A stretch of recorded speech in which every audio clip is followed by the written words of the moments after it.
L'économie britannique commence à se remettre sur les rails. Lucas Dos Santos, BNI Research.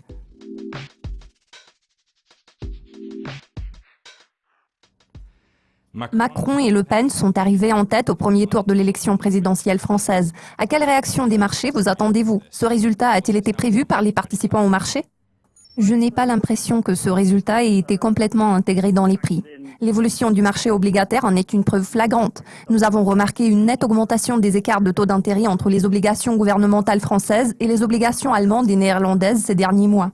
Ce lundi, nous avons observé un rallye généralisé des actifs à risque. Les actions des sociétés de la zone euro semblent s'envoler. La monnaie unique a également affiché une très bonne performance. Les écarts de rendement entre les obligations sont en train de se resserrer. De toute façon, la période électorale sera bientôt terminée. Les élections néerlandaises sont déjà derrière nous. Il est à noter que le résultat des législatives aux Pays-Bas est considéré comme étant positif. Pour ce qui est de la présidentielle française, le degré de probabilité d'une victoire de Macron sur Le Pen est très élevé. En outre, nous ne voyons pas beaucoup de risques du côté des élections en Allemagne. Pour le moment, nous sommes susceptibles d'observer une accentuation de l'appétit pour le risque chez les investisseurs, surtout au vu de la solidité des données économiques récentes émanant de la zone euro. Il sera intéressant de suivre l'évolution de la monnaie unique au fur et à mesure de la dissipation des risques associés aux élections européennes. Il sera également important d'évaluer l'impact des élections sur la politique de la BCE. Par contre, il se peut que nous ne voyions aucun impact de ce côté-là. La réunion de la Banque centrale est programmée cette semaine. Les participants au marché prévoient le maintien du statu quo. En revanche, tous les yeux seront rivés sur Mario Draghi.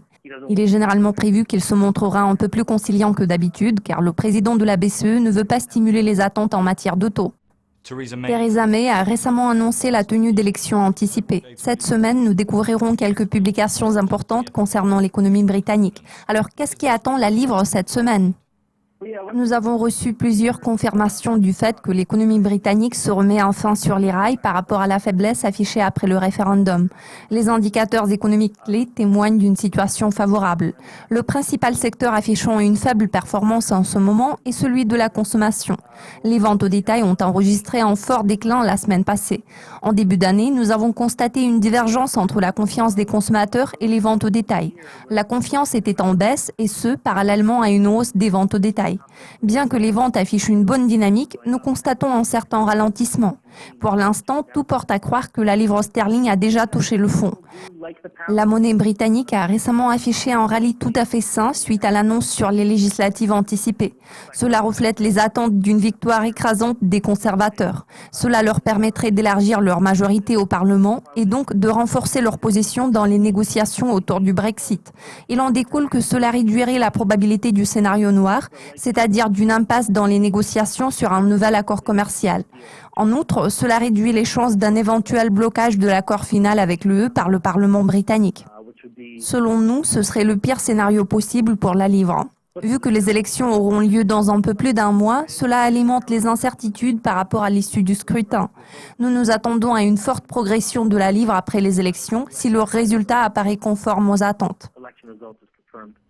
Le dollar s'est retrouvé dans une situation difficile dans le contexte d'une intensification des tensions autour de la Corée du Nord. Quelles sont vos attentes concernant les perspectives du billet vert?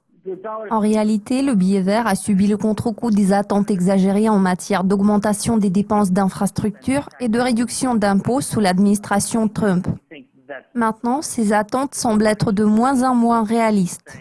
Je ne cesse de répéter depuis l'élection de Donald Trump qu'il sera très difficile pour lui de tenir toutes ses promesses.